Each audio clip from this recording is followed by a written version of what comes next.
update sa ating maalagang Chinese Silky Chicken, and then meron na din tayong trivia regarding sa history and then characteristic ng alaga nating Chinese Silky Chicken.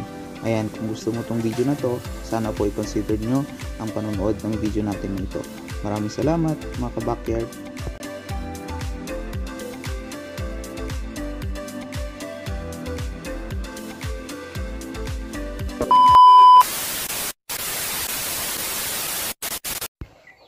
So good day mga ka-backyard. Ngayon, ang update natin ay hindi muna patungkol sa ating alagang rabbit. So ang update natin ay patungkol doon sa isa nating alagang manok, which is yung Silky Chicken. And update lang tayo. And then simple background and origin history na din ng ating alaga ng Chinese Silky Chicken, kung saan nga ba nagmula tong mga to. Ayan, maingay na sila dito sa side natin. So but before that, syempre intro muna tayo. Let's go!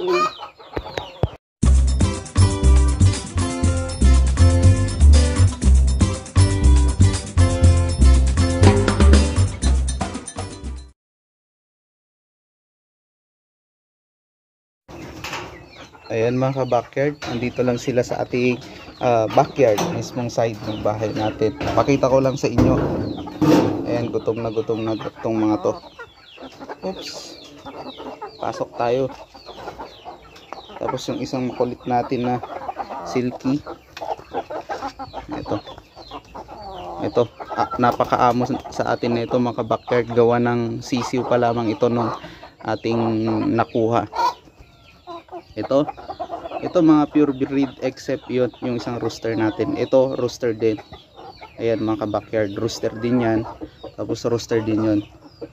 Tapos ayusin natin yung bandaron. Meron na namang makulit na tumungtong dito.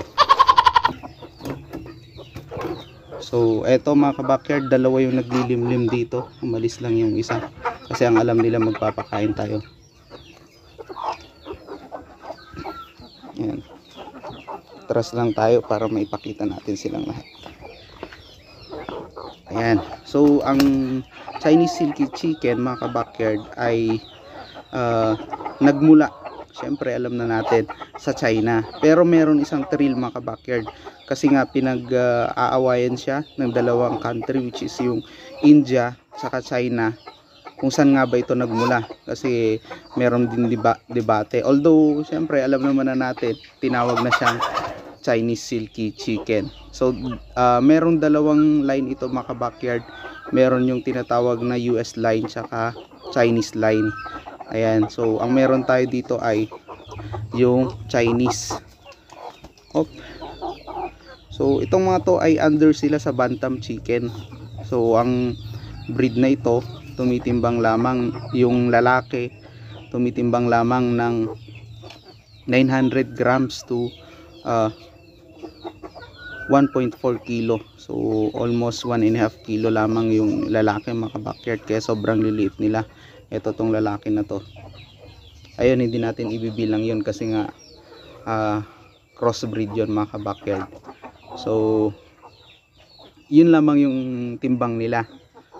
And then yung mga hen ay ang timbang nila ay umaabot lamang ng 1.7 to 700 grams to 900 grams lamang. So hindi pa umaabot ng 1 kilo mga ka-backyard yung tinitimbang nung Chinese Silky Chicken. So maliliit talaga sila. So ito mga to ay black meat mga ka-backyard. Ayan, subukan natin tingnan. Ewan ko kung nakikita nyo sa video, pero black meat sila. Kulay itim po yung kanilang laman, kaya pati yung paa nila, ayan, itim po mga ka-backyard. Unlike dun sa ating crossbreed, ayan, makikita nyo po medyo may black lamang po. And then yung daliri nila, ayan, di ko alam kung kita nyo mga ka-backyard, ayan yung daliri ng paa nila, 5 po. So yun yung isang karakteristik nila mga ka-backyard. Ay yung isang crossbreed natin na yun ay 5 din yung daliri. Ayan. And then itong mga to, ayan, although kung makikita nyo po dito ngayon, sobrang daming itlog. 24 pieces po ito kasi 4 po yung nangitlog dito mga ka-backyard. And then yung iba ay kinolekta na din natin, sinalang natin sa incubator. Meron na din tayong mga napapisa. Ayan. So ang isang hen mga ka-backyard ay kayang mangitlog ng 100 pieces lamang na itlog sa isang taon. Ayan. So hindi sila gaya ng ating mga alagang Rhode Island Red, Black Australorp na umaabot ng 260. Ayan, yung Black Australorp umaabot pa ng 300 to 360. Ayan. So ayun yung rooster natin So hindi sila ganun na layer, kumbaga kwan lang sila, pet type at the same time karne na din, although hindi ganun kalaki yung karne nila, pero okay na din siya. Ayan, sabi po nila malasa daw po yung karne ng mga ganito, pero hindi ko pa nasubukan magkatay ng ganito mga backyard. Ayan, so ilang kwan pa lang tayo nag-aalaga ng ganito, tsaka nag-start tayo sa sisiw. So doon tayo nag-start mga backyard, kaya itong mga to ay palaki lang natin. Ayan, kung titignan nyo, kaya itong isa, especially ito, napaka-amo na ito. Ang amo na ito mga backyard, sobrang amo nila sa atin. Tapos nagbibigay tayo ng snacks nila. Ayan, kuwan lang po ng saging yung kanyang puno ng saging. Gustong gusto po nila yan. And then yung pakainin natin dito, yung normal lang din po na pakain, kung ano yung pinapakain natin sa iba nating mga alaga, ila din po yung binibigay natin sa kanila. So before, ito ay nandun sa ating malapit sa ating rabitan, kaso ang nagiging problema dun sa area natin doon na ay maputik. So pag maulan, sobrang kondon, daluyan kasi ng tubig doon, kaya nilipat na lang natin sila dito.